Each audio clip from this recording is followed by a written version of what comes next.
요한계시록 5장 쉽게 읽기를 시작을 하겠습니다. 자, 지난 시간에 봤던 4장에서 사도 요한이 천상에서 본 것은 맨 처음에 뭘 봤죠? 보좌. 그리고 두 번째로 본 게 내생물. 그리고 24 보좌에 앉아있는 장로님들 뭐 이렇게 이제 여기까지 봤어요. 자, 이 모든 것들은 하나님이 변함없이 지금도 보좌에 앉아 계시니 너희들은 두려워하지 말라.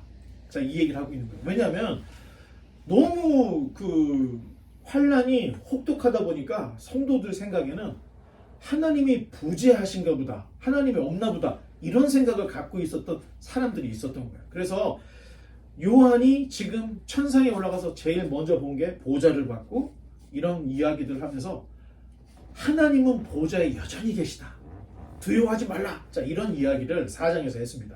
그리고 문제는 예수님을 보고 싶은데 예수님이 없는 거예요. 자, 4장에 가서 이제 이야기가 다 그렇게 진행이 되고 이제 드디어 5장에 와서는 그렇게 보고 싶었던 예수님을 이제 사도 요한이 만나는 이런 이야기가 이제 나옵니다.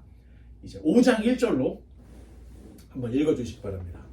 내가 보매 보좌에 앉으신 이의 오른손에 두루마리가 있으니 안팎으로 섰고 일곱 인으로 봉하였더라.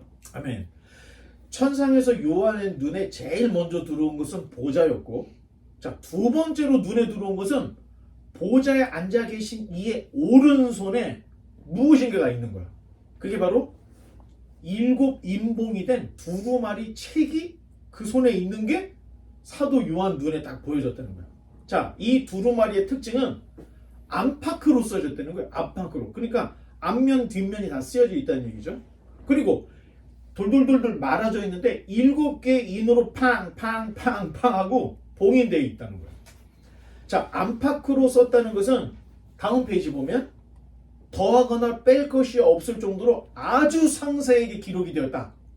자, 이런 내용이 있는데 출애굽기 32장 15절로 16절에 보면 하나님께서 모세에게 두 돌판을 주셨는데 그 두 돌판이 그 판의 양면 이편 저편에 글자가 있더라. 시내산에서 하나님이 돌판을 주실 때 돌판의 안과 밖에 이렇게 다 쓰셨던 내용이 이미 기록이 되어 있는 거예요. 자, 그러면 이 두루마리는 누가 쓴 거예요? 저작자가 하나님이시다. 그렇게 볼 수가 있는 거예요. 자, 이 두루마리는 에스겔 2장 9절로 10절에 자, 이런 얘기가 있어요. 쭉 보면은 애가와 애국과 재앙의 말이 쓰여져 있다고 써 있는 거야. 자, 한번 제가 읽어보면 에스겔서 2장 9절로 10절을 제가 한번 그냥 읽어볼게요. 들어보세요. 내가 보니 보라, 한 손이 나를 향하여 펴지고 보라, 그 안에 두루마리 책이 있더라. 지금 요한계시록에 읽었던 내용하고 에스겔서가 되게 비슷해요. 그가 그것을 내 앞에 펴시니 그 안팎에 글이 있는데 그 위에 애가와 애곡과 재앙의 말이 기록되어 있더라. 이렇게 써 있는 거예요. 에스겔서를 통해서 알 수 있는 것은 자, 이 두루마리 책의 내용은 다가올 재앙과 심판의 내용이 가득 들어있구나. 자, 이걸 우리가 짐작해서 알 수 있다는 거예요. 우리가 이 일곱 인봉을 떼서 두루마리를 보지 않았지만 이미 구약에서 얘기를 하고 있었다는 거야. 이 두루마리는 재앙, 심판의 내용이 안팎으로 아주 강력하게 쓰여 있다. 그리고 인봉이 되어 있더라. 자, 이런 것들을 보여주고 있는데 에스겔이 이 책을 볼 때는 인봉이 안 되어 있었던 거야. 아마 하나님이 쓰셨겠죠. 그런데 언제부터 이게 인봉으로 봉함이 되어 있느냐? 자, 그 내용은 다니엘서 12장 4절과 9절을 읽어보니까 제가 읽어볼게요. 다니엘아, 마지막 때까지 이 말을 간수하고 이 글을 봉함하라. 다니엘에게 얘기를 하는 거예요. 많은 사람이 빨리 왕래하며 지식이 더하리라. 이거 오늘날 시대를 말하는 거죠. 또 그가 이르시되 다니엘아, 갈지어다. 이 말은 마지막 때까지 간수하고 봉함할 것임이니라. 하나님이 다니엘에게는 이걸 완전히 봉해버렸다. 이 얘기를 하고 계시다는 거예요. 하나님께서 다니엘에게 보여주신 이상과 계시의 말씀이 다니엘뿐만 아니라 선지자들을 통해서 보여준 이상과 계시의 말씀은 부분적으로 앞으로 재앙의 날에 있을 사건들과 일들을 부분적으로 보여준 거예요. 그 온전한 의미의 신비들은 완전히 하나님께서 이 두루마리를 봉함으로 완전하게 드러나지는 않았다 하는 걸 보여주고 있는 거예요. 단 이 책을 받을 만한 조건을 가진, 이 책을 자기가 받아서 봉인을 뜯어서 열어볼 수 있는 자격이 있는 분이 올 때까지 봉해져 있을 거다. 이런 얘기를 이미 출애굽기, 에스겔, 다니엘을 통해서 다 짐작할 수 있는 거예요. 자, 종합해 보면 봉인된 두루마리는 하나님께서 직접 작성하신 미래적 역사인데 더하거나 뺄 필요가 없을 정도로 매우 상세하게 앞뒤로 기록이 되어 있고 불순종하던 세상에 임할 하나님의 진노와 심판의 내용이 기록이 되어 있다. 그런데 이게 봉해져 있다 할 때는 우리에게 긴장감을 더해주는 거야. 자, 이런 내용이 지금 읽었던 그 본문에 있는 겁니다. 계속해서 2절과 3절을 또 읽어주시기 바랍니다. 또 봄에 힘이 있는 천사가 큰 음성으로 외치기를 누가 그 두루마리를 펴며 그 일에 떼기 합당하냐 하나. 하늘 위에나 땅 위에나 땅 아래에 능히 그 두루마리를 펴거나 보거나 할 자가 없더라. 아멘. 자, 애타는 것은 천사가 말하기를 누가 그 두루마리를 펴고 그 인을 떼기 합당한가? 그랬더니 천하에 그럴 만한 인물이 없다는 해설을 달고 있는 거야. 이거는 지금 이거를 쓰고 있는 요한의 해설이죠. 자, 너무 답답한 일이 벌어진 거죠. 아니 지금 이게 하나님 오른손에 있는 이 두루마리를 누군가가 받아서 봉인을 뜯고 열어야 되는데 지금 그거를 열을 만한 존재, 그럴 만한 인물이 없다고 딱 해설을 다는 거예요. 아주 답답한 일이 딱 벌어진 거죠. 막혀버린 거예요. 수학 문제를 쫙 풀다가 딱 막혀버린 거야. 이거 어떡하지? 자, 아직까지도 요한은 예수님을 뵙지 못했죠. 이때까지만 해도. 자, 보좌도 있고 그분 오른손에 두루마리도 있는데 예수님만 보이지 않고 있습니다.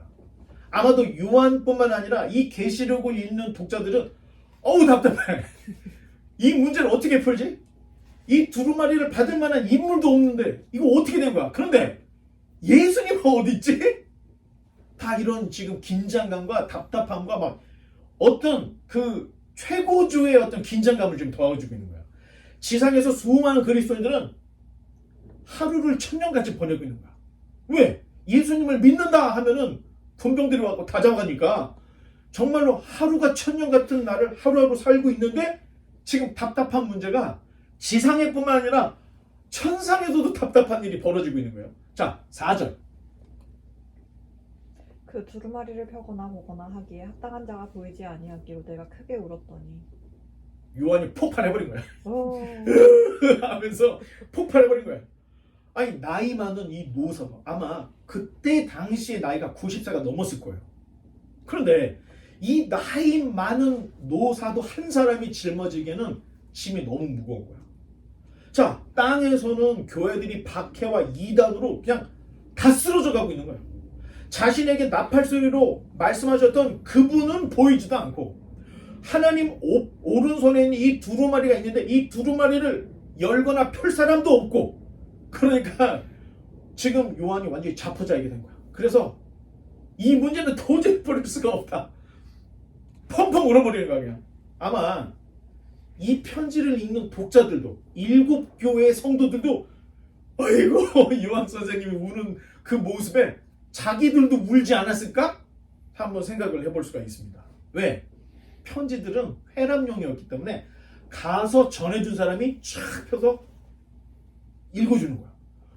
지금 요한 사도가 썼던 이 요한계시록을 갖고 가서 쫙 읽어주는데 이 부분에서 요한이 펑펑 울었더라 할 때 이 이야기를 듣고 있던 백성들도 또 성도들도 막 같이 울었을 거다. 자, 이렇게 생각을 할 수 있다는 거야. 자, 그런데 그때 장로 중에 한 사람이 요한에게 이렇게 말을 하는데 5절.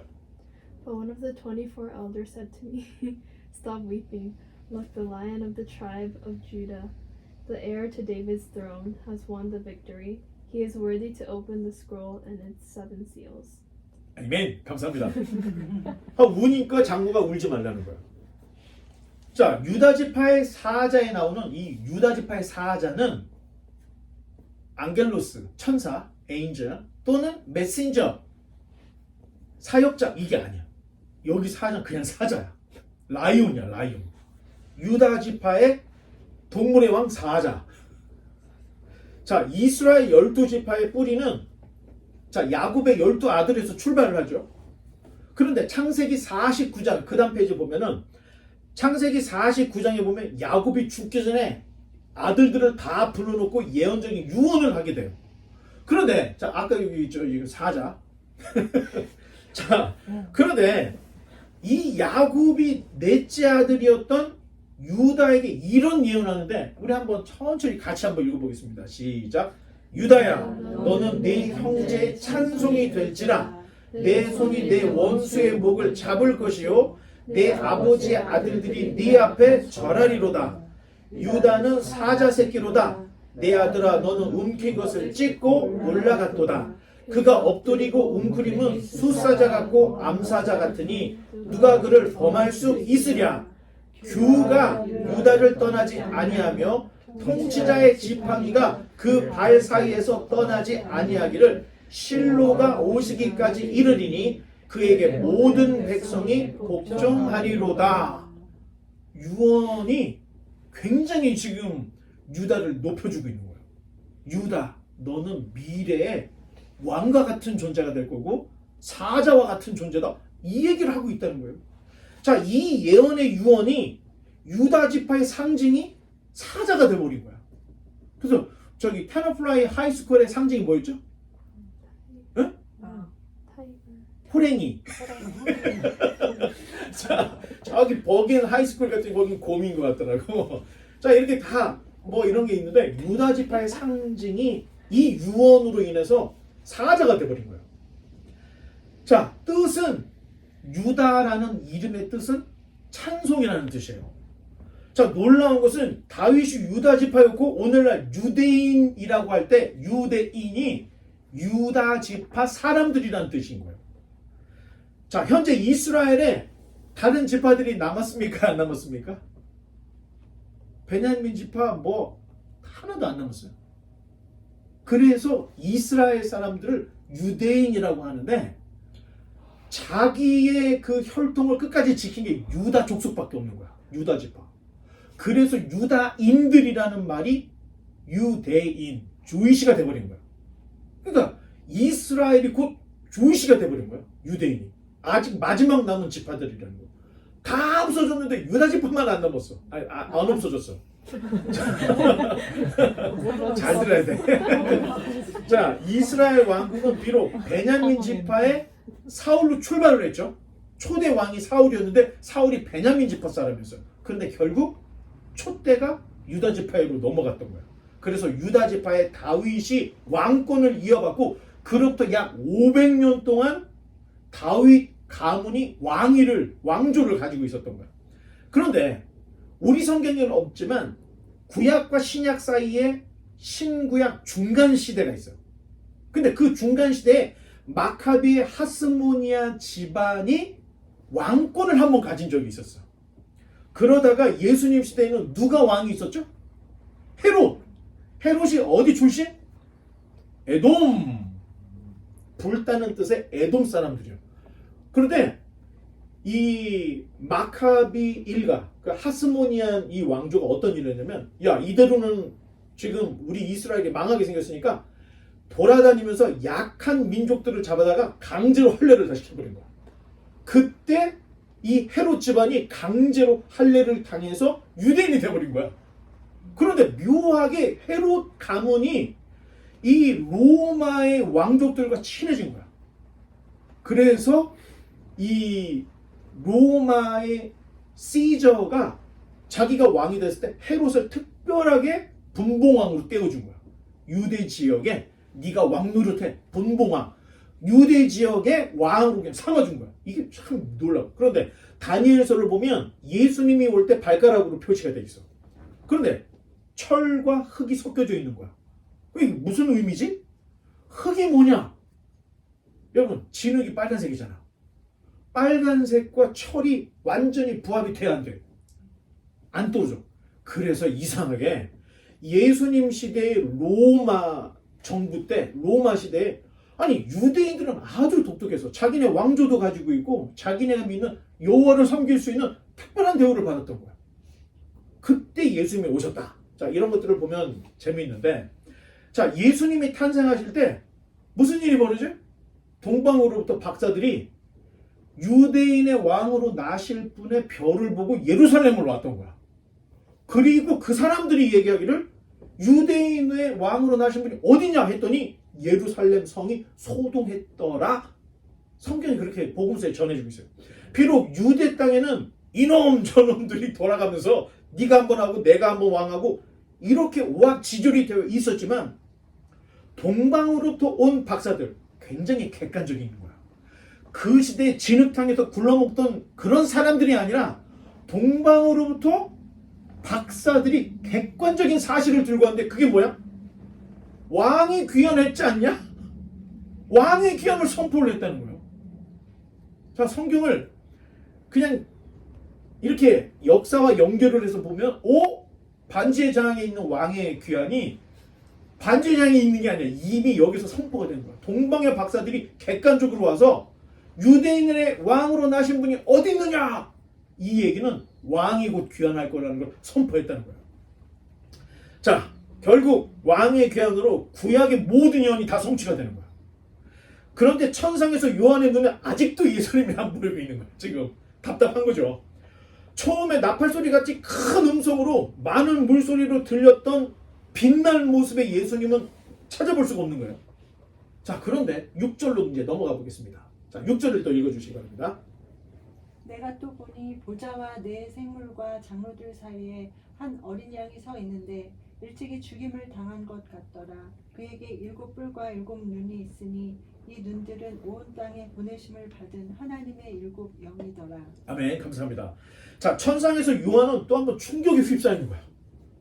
아니, 요한이 그렇게 보고 싶었던 주님이 빛나는 모습, 왕관을 쓴 모습, 이긴 자의 모습으로 나타나는 게 아니고 흠없고 점없고 일찍 죽임을 당한 어린 양, 즉 제물로서의 모습으로 등장을 하더라는 거예요. 자, 유다 지파의 사자는 뒤로 한 칸만 갈까요? 자, 유다 지파의 사자는 어린 양의 모습으로 오더라는 거예요. 다시 이제 돌아가세요. 그런데 그 어린 양이 7뿔과 7눈을 가지고 있다. 자, 7이라는 게 완전수, 하나님을 나타내는 그 수인데, 그래서 성경에 자, 안식일도 7일이죠. 하나님이 세상을 창조한 것도 7일이죠. 다 7이라고 연관이 되어 있어. 그리고 보면은 7 인봉, 7 나팔, 7 재앙의 대접, 이런 것들이 다 7하고 연관이. 이게 다 신적인 권위라는 거야. 하나님이 주도하시는 역사는 7로서 이루어지는데 예수님이 7개의 뿔, 7개의 눈을 갖고 계시다는데 그대로부터 뿔은 왕권을 상징하는 거야. 그럼 눈은 뭐냐? 다 보고 계시다는 거야. 당시에 지금 성도들의 인내와 배도의 현장을 주님께서 그 7개 눈으로 다 보고 계시다는 거야. 그러니 절대로 배도하지 말고 끝까지 믿음을 지켜라. 너희 왕이 유다 지파의 사자가 어린 양의 길을 통해서 이제 하나님 보좌 앞에 있고 이제 이 두루마리를 받을 것이니 이 모든 역사가 너희들이 끝까지 인내하면 너희에게 큰 위로가 있을 것이라는 것을 이런 장면들을 통해서 보여주고 있는 거예요. 그러니까 이게 받은 계시가 자기가 눈으로 본 거를 그대로 글로 썼기 때문에 우리는 상상을 하면서 볼 수가 있다는 거예요. 자, 7절. 그 어린 양이 나와서 보좌에 앉으신 이의 오른손에서 두루마리를 취하시니라. 아마도 이 장면이 아마 성경을 기록하는 성경 기자들, 성경 저자들이 최고로 가장 위대하고 최고의 정점의 말씀을 전하고 싶었던 이야기일 거예요. 자, 성자 예수 그리스도께서 창세 전에 예정된 인류 구원의 완성을 끝내시고 어둠의 세력들을 다 물리치시고 왕으로 등극하는 대관식의 장면을 지금 우리에게 보여주고 있는 거예요. 마지막 심판의 역사를 주도하실 왕으로 등극하실 유다 지파의 사자가 지금 왕으로 등극하는 장면이 나오고 있는데 8절. 그 두루마리를 취하심에 내 생물과 24장로들이 그 어린 양 앞에 엎드려 각각 검은 고와 향이 가득한 금대접을 가졌으니 이 향은 성도의 기도들이라. 아멘. 감사합니다. 지금 천상에 올라간 요한이 빵 터지지 못하고 계속 지금 이 클라이막스를 향해서 막 볼복을 끓고 있는 모습을 보여주다가 드디어 어린 양 예수 그리스도께서 탁 나타나셔가지고 보좌에 앉아 계신 하나님의 오른손에 있던 그 두루마리를 딱 취하시는 장면. 그랬더니 내 생물 24장로들이 검은 악기를 얘기하는 거죠. 그리고 금대접을 가지고 이제 엄청난 찬양을 하려고 준비를 하는데, 자, 금대접이 뭐냐? 성경에 다 나와 있어요. 이 향은, 이 금대접 안에 있는 향은 성도들의 기도다. 해석까지 다 해주고 있어요. 어린 양이 책을 취하시자 하나님의 보좌에 있던 네 생물 24장로들이 하나님께 엎드리는데 금향로, 성도들의 기도가 가득 담겨있는 금향로를 가지고 있다는 거예요. 지상에서 성도들이 순교를 당할 때 할 수 있는 게 뭐가 있겠습니까? 찬송, 기도밖에 없는 거예요. 우리가 저항할 수 있는 힘이 없잖아. 그런데 야, 찬송하고 기도하고 죽었어. 죽은 걸로 끝나버리네. 실망감이 생기는 거예요. 자기감이 생기는 거예요. 이게 뭐지? 그런데 지금 요한이 예수 그리스도께서 하나님 오른손에서 두루마리를 봐줬다. 그런데 찬양을 하는 네 생물과 장로들이 금대접을 가지고 그 향으로 하나님께 가지고 올라가는 거야. 기도가 헛되지 않더라는 거예요. 우리가 주여 살려주옵소서, 내 자식 지금 죽어가고 있습니다 했던 이런 모든 기도들이 그냥 흩어져서 없어지는 게 아니고 이게 다 향이 되어서 금대접으로 다 쌓이고 하나님이 그 금대접을 이제 받을 준비를 하고 계시다. 천사들이 지금 하나님께 올려드리고 있다. 이런 이야기를 하고 있다는 겁니다. 기도가 아무런 효력이 없는 게 아니라는 거예요. 예수님의 이름으로 하나님께 올려드리는 모든 기도는 다 하나님께서 들으시고 대접 위에 다 쌓고 계시다. 나중에 여러분 이제 우리가 6장, 7장, 8장 올라가 보면 세상에 대한 하나님의 진노는 순교자들에 대한 피의 진노예요. 순교자들에 대한 그 안갚음, 원수 갚음, 눈물과 기도의 대가라는 것이 계속 나오는 거예요. 이제부터. 세상에 대한 심판은 성도들의 눈물을 닦아주시는 신원의 날이다. 하나님의 백성들이 끝까지 믿음을 지켰던 그 고통과 아픔을 하나님이 이 심판의 재앙으로 세상에 쏟는다. 이걸 계속 얘기해줘요. 그러니까 여러분, 원수들을 위해서 같이 칼을 들게 아니고 저들을 위해서 기도해주면 사도가 그런 얘기예요. 숯불을 그 머리에 올려놓는 거하고 똑같아. 그런 얘기를 하는 거야. 그러니까 옛날에는 눈에는 눈, 이에는 이였지만 지금은 예수님 뭐라고 그랬어요? 누가 뺨때기를 때렸어? 맞은편도 갖다 대. 예수님이 그렇게 얘기하신 거예요. 옛날 같았으면 뺨때기를 때려서 나도 똑같이 뺨때기를 때리는 거예요. 눈에는 눈, 이에는 이. 그런데 예수님은 겉옷을 달라 하면 속옷도 주고 너한테 오리를 걸어가자 하려면 침례를 걸어가지고 한쪽 뺨을 때리면 다른 쪽 뺨도 내밀라는 거예요. 예수님이. 왜? 그렇게 하는 게 그 사람 원수 머리 위에다 숯불을 올려놓는 거 똑같다는 거예요. 숯불을 올려놓는 거. 그러면 언제 하나님께서 이걸 다 갚아주냐? 바로 이날. 예수님께서 왕으로 등극하셨으니 인봉을 뗄 때마다 천사들이 나빠서 나팔을 불 때 대접을 쏟을 때 이 모든 심판의 재앙이 불순종, 하나님의 백성들을 박해하던 이 모든 악독한 거에 대한 심판이 세상에 쏟아 부어진다는 것을 요한계시에 얘기를 하고 있습니다. 그러니 지금 너희들이 당하는 고난에 대해서 너무 자괴감 갖지 말고 너무 속상해하지 말라. 자, 이런 이야기를 하고 있는 겁니다. 자, 9절로 10절을 또 읽어주시기 바랍니다. 그들이 새 노래를 불러 이르되 두루마리를 가지시고 그 인봉을 떼기에 합당하시도다. 일찍이 죽음을 당하사 각 족속과 방언과 백성과 나라 가운데에서 사람들을 피로 사서 하나님께 드리시고 10절. 그들로 우리 하나님 앞에서 나라와 제사장들을 삼으셨으니 그들이 땅에서 왕노릇하리로다 하더라. 아멘. 자, 새 노래라는 것은 자, 성경에 보면 내가 나의 노래로 하나님을 찬양합니다. 나의 찬송 뭐 이런 얘기가 많이 나와. 그런데 시편에도 그렇고 새 노래라는 말이 나와. 자, 새 노래라는 것은 환경이 바뀌었다는 거예요. 그 전까지는 위기일발이었지만 구원을 받은 거야. 그러니 옛날 노래를 할 게 없이 살려달라고 하는 노래가 아니라 나를 건져주신 위기일발 속에서 나를 구원하신 그 하나님께 드리는 노래는 새 노래가 된다는 거야.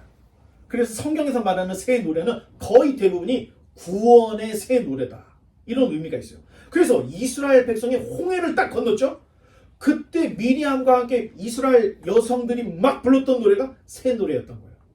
그리고 이제 우리가 이제 소위 말하는 들림 받고 휴거 받은 하나님의 백성들이 환난으로부터 구원을 받아서 하나님 품에 갔는데 불이 섞인 붉은 유리 바다를 지난 하나님의 백성들이 무슨 노래를 부르냐? 모세의 새 노래, 어린 양의 새 노래를 부르더라. 이제 나중에 이제 11장 보면 이제 이런 게 나오는 거예요. 이게 다 뭐냐면은 새 노래라는 것은 구원의 새 노래를 의미하는 거예요. 자, 새 노래의 가사가 어떻게 돼요? 두루마리를 가지시고, 자, 예수님이 두루마리를 가졌다는 걸 찬양하는 거예요. 그 인봉을 떼기에 합당하도다. 찬양의 가사가 이거예요. 일찍이 죽임을 당하사 각 족속, 방언, 백성, 나라 가운데 사람들을 자기 피로 사서 하나님께 드리시고 그들로 우리 하나님 앞에서 나라와 제사장을 삼으셨으니 그들이 땅에서 왕노릇 하리로다. 그런데 내가 볼 때 여러분 땅에서 왕노릇하고 하나님의 나라 제사장이 되어야 되는데 아직 교회에 다니는 성도들은 그 나라 제사장 왕노릇을 못하고 있는 것 같아요. 너무 목회자한테 종속되어 있어. 너무 교회라고 하는 조직에 종속되어 있어가지고 겨우 할 수 있는 게 기도밖에 없어. 여러분, 여러분들이 친구를 데리고 왔어. 이게 전도의 인도예요. 우리 냉철하게 생각해 봅시다. 친구를 하나 데리고 왔는데 그 데리고 온 그 행위를 우리가 전도라고 해요? 인도라고 해요? 일반적으로는 교회에서 전도라고 얘기해요. 그런데 엄밀히 따지면 인도한 거예요. 우리 교회에 가자고 손잡고 데리고 온 거야. 복음이 전해진 거야? 안 전해진 거예요? 전혀 안 전해진 거예요. 늘 그렇게 해서 인도를 했으면 이 사람이 전도가 되게끔 해야 되는데 그러니까 교회에서 전도가 이루어집니까? 안 이루어집니까? 이루어지는 거예요. 그게 목사 한 사람이 전도밖에 못하는 거야. 여러분들이 가서 복음을 전하고 여러분들이 가서 그리스도의 복음을 증거할 수 있을 정도 돼야 그때야 비로소 전도가 되고 선교가 되는 건데 너무 목회자한테 종속되어 있다는 거예요. 목회자 없으면은 예배도 못 드리고 목회자 없으면은 뭐 아무것도 못 하고. 여러분, 설교는 목사만 하는 게 아닙니다. 제가 설교하는 것은 여러분보다 먼저 신학 공부를 했기 때문에 설교를 하는 거지 여러분들의 그 수준이 낮아서 제가 설교하는 게 아니에요. 이 얘기는 내가 담임 목사라고 하면 내가 여러분들의 스승인 거예요. 영적인 스승. 잘 배워서 여러분도 다른 사람에게 복음을 증거할 수 있을 정도의 성도가 되어야 된다는 거예요. 그게 바로 나라와 제사장 왕노릇하는 사람인 거지. 교회 20년 다니고 30년 다니고 40년 다니고 이런 계급은 아무 의미가 없다는 거예요. 아니 복음을 전하지를 못하는데 그게 어떻게 제사장이 되고 나라가 되고 왕노릇을 하는 사람이 되겠어요.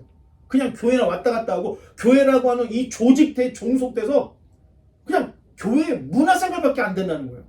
제가 말하는 것은 이 정도로 원하는 게 아니에요. 우리가 일부러 계속해서 성경을 한 장 한 장 읽으면서 설명을 하는 것이 여러분들이 지금까지 우리가 지금 본 걸 따지면 빌레몬서 시작했죠? 돌아가서 사도행전 했죠? 갈라디아 로마서 해갖고 쫙 들어왔죠? 여러분들이 성경을 딱 폈을 때 성경 딱 무슨 뜻인지 모르겠다 이런 게 나오면 안 된다는 거예요. 그래서 여러분과 함께 성경 본문을 직접 읽고 마치 코멘터리 주석을 달듯이 하나하나 다 설명을 지금 해 왔던 거예요. 자, 이렇게 여러분들이 돼야 그때야 비로소 나라와 제사장이 되고 왕노릇하는 진정한 왕의 자녀들로 자라날 수 있다는 거예요. 자, 여러분들 이렇게 잘 생각을 하면 좋겠고, 자, 새 노래의 시작은 내 생물 24장로들로 시작을 했습니다. 그리고 11절. Then I looked again, and I heard the voices of thousands and millions of angels around the throne, and of the living beings and the elders. 자, 네 생물과 장로들의 찬양은 그 주위에 둘러선 만만이요 천천이나 되는 수많은 천사들에게 이어지는 거야.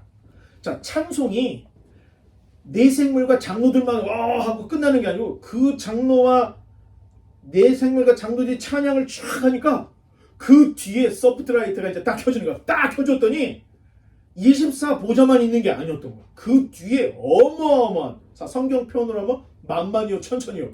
자, 곱하기 빼기 해갖고 만만 천천. 여러분, 이게 어리석은 짓이에요. 그림 언어야. 그림 언어. 억수로 많다. 무지하게 많은 천사들이 있더라 하는 것을 만만이요 천천이라고 표현했는데 여기에 무슨 비밀이 숨겨져 있냐고. 만만은 뭐냐, 천천은 뭐냐. 아니, 우리 문화로 따지면 천천 만만이야. 그런데 헬라나 로마 사람들은 만만 천천 큰 숫자부터 작게 얘기를 하는 거예요. 이거를 계산할 필요가 없는 거예요. 나중에 14만 4천 나올 때도 그게 14만 4천. 신천지가 그 짓을 하고 있잖아. 그랬더니 너무 숫자가 많아지니까 어떻게 돼? 숫자를 바꿀 수는 없으니까 의미를 또 바꾸면서 계속해서 성장을 해. 그건 너무 답답하죠. 애신앙주에 처음부터 이렇게 시작을 한 게 아니고, 아니 이상하게 여러분, 이단들은 열심히 모이고 열심히 기도하고 열심히 성경 배워. 근데 더 놀라운 것은 지도층들이 깡통인 거야. 자기네들이 쫙 얘기해놓고 14만 4천이 넘어버린 거야. 그러니까 안 되겠다. 뭐 숫자 조정을 해가지고 뭐 어떠하고 계속 그렇게 해요. 여러분, 우리 정통이 이런 열정 잊어버리면 안 됩니다.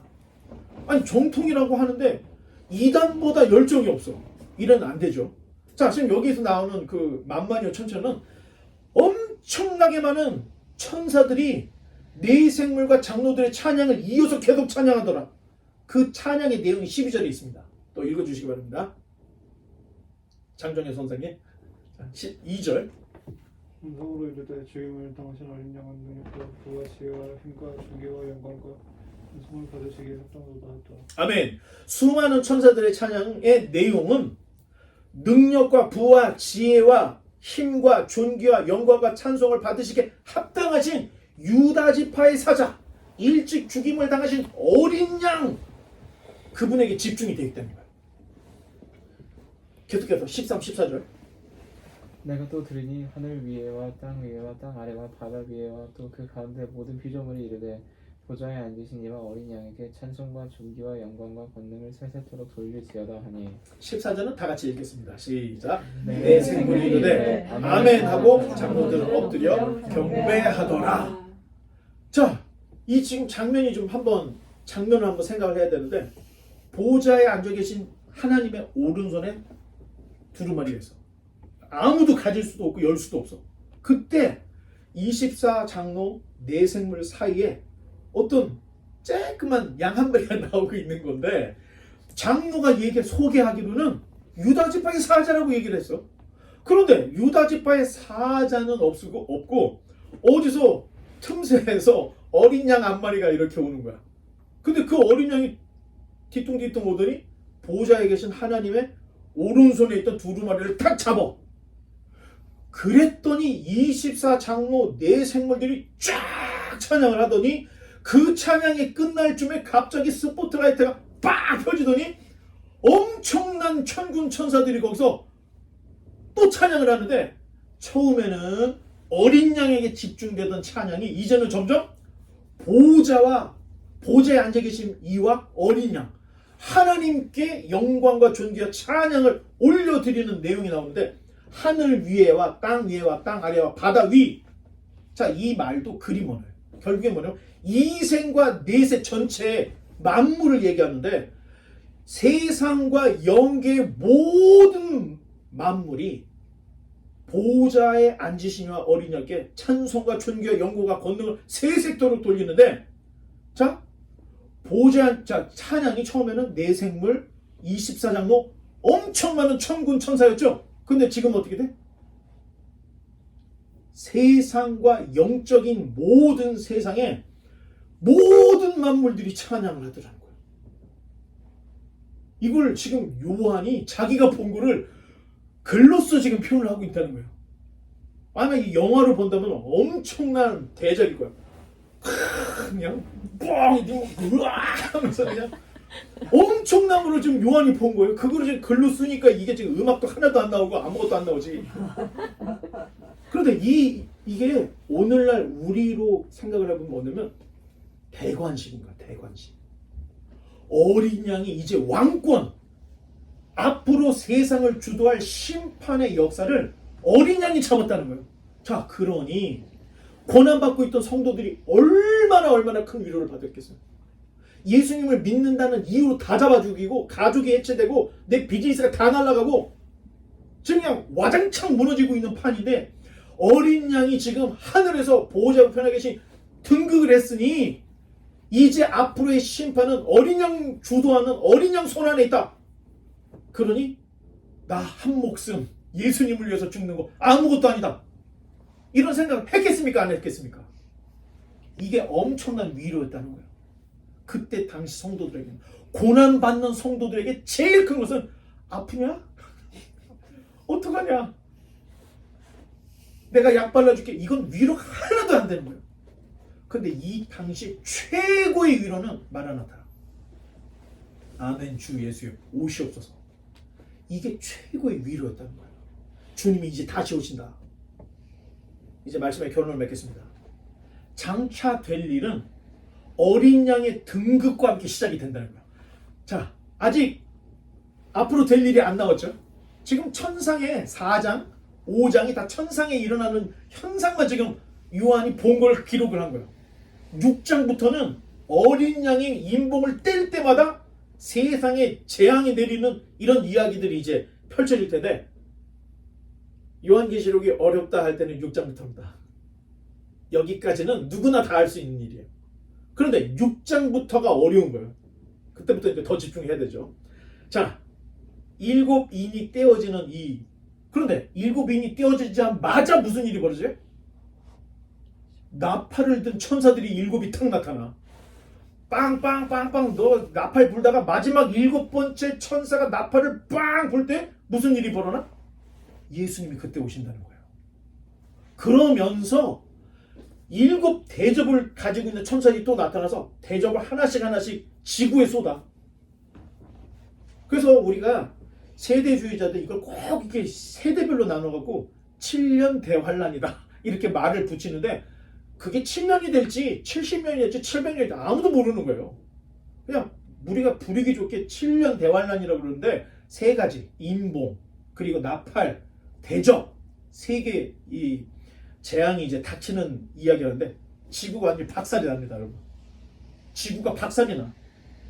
여러분에게 겁을 주려는 게 아니에요. 요한계시록 보면서 막 무섭다는 사람이 있는데 여러분 성경 잘 읽어봐요. 두려움도 죄라고 써 있어. 모르니까 두려운 거예요. 알면 두렵잖아. 예를 들어 한국이 뭐 북한하고 일본하고 축구 경기를 했는데 3대2로 역전을 했다. 여러분 알아요? 다시 보기로 해서 여러분이 봐. 그러면 역전을 했으니까 막 수세에 몰릴 거 아니야 한국이. 자 그럴 때 여러분 어떤 기분이 들어요? 아 큰일 났다 한데 이미 결과는 알고 있지. 3대2로 우리가 역전했지. 아무리 어렵고 무서운 장면이 나와도 끝도 없는 거야. 골을 먹어도 괜찮아. 왜? 3대2로 역전을 했다는 걸 알기 때문에. 똑같은 거예요. 앞으로 우리 앞에 펼쳐질 역사는 결국에는 예수님을 믿는 하나님의 자녀들의 승리로 끝난다는 거예요. 그것을 요한이 기록을 했다는 거예요. 그러니까 읽는 중간에는 무서운 일도 벌어지고 읽는 중에 용도 나타나고 막 이세벨도 나타나는 것 같고 막 음녀가 나타나고 막 이상한 괴물도 나오고 야 무섭구나 하지만 결국에는 어떻게 된다는 거예요. 예수님이 다 쓸어버린다는 거예요. 그리고 이 악한 세상을 완전히 바수로 틀어버리고 새로운 천년왕국 새하늘과 새 땅이 펼쳐지는 내용이 요한계시록의 미래의 이야기인 거예요.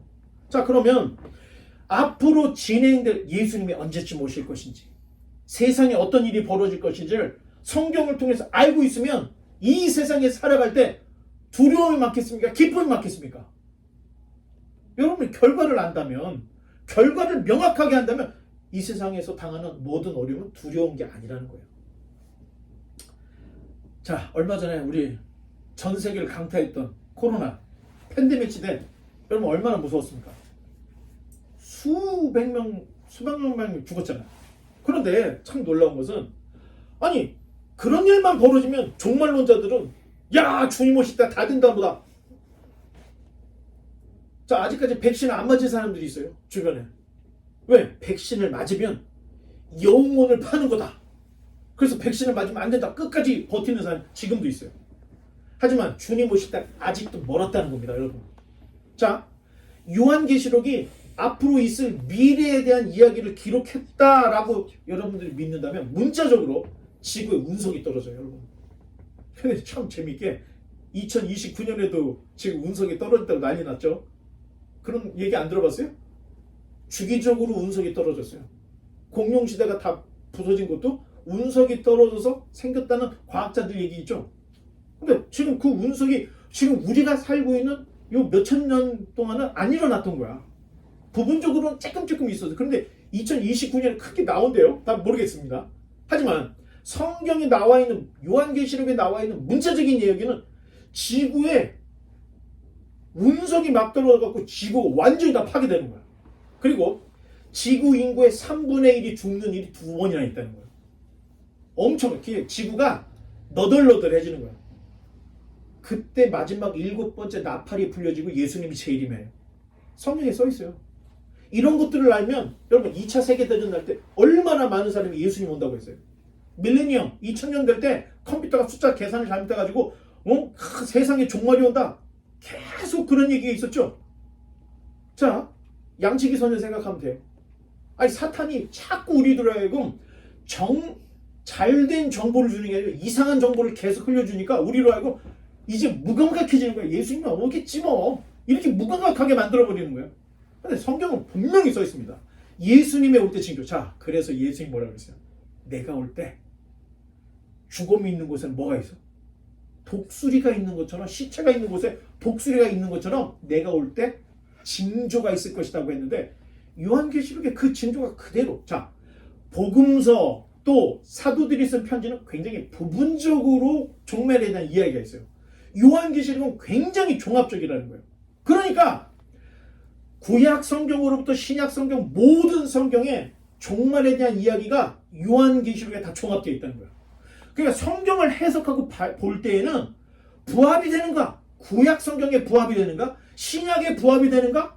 이런 것들을 보면서 보면 실수를 하지 않게 된다는 거예요. 자, 이런 의미로 우리가 성경을 잘 봐서 역사를 주관하신 하나님의 말씀을 잘 읽고 잘 이해하고 이해한 만큼 그대로 실천해서 정말로 심지가 견고해. 바람이 불어도 끄떡없어. 비가 내려도 끄떡없는 이런 신앙, 이런 흔들리지 않는 믿음을 가져서 주님이 오실 때 잘했다 칭찬받을 수 있는 저 여러분 되시기를 주님의 이름으로 간절히 축원합니다. 기도하겠습니다.